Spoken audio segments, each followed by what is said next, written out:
What's up again mga bay? Kabayan, isang mapagpalang umaga sa ating lahat, kami nga pala ay papunta sa isang party, as you can see naglalakad kami papunta sa aming sasakyan. Nice.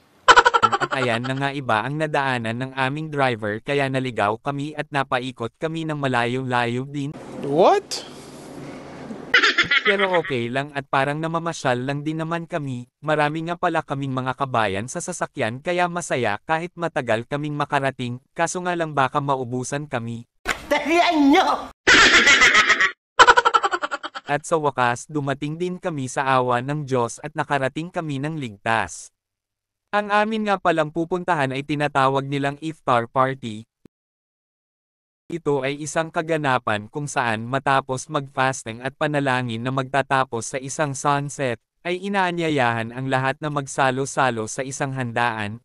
Ito ay isang kasanayan ng mga kapatid nating Muslim at lahat ay welcome dito kahit hindi ka Muslim. At kung maaari nga pati ang mga mahihirap ay pakakainin din, dahil naniniwala din sila na kapag pinakain mo ang taong nagpa-fasting ay magkakamit ka ng blessings mula kay Allah.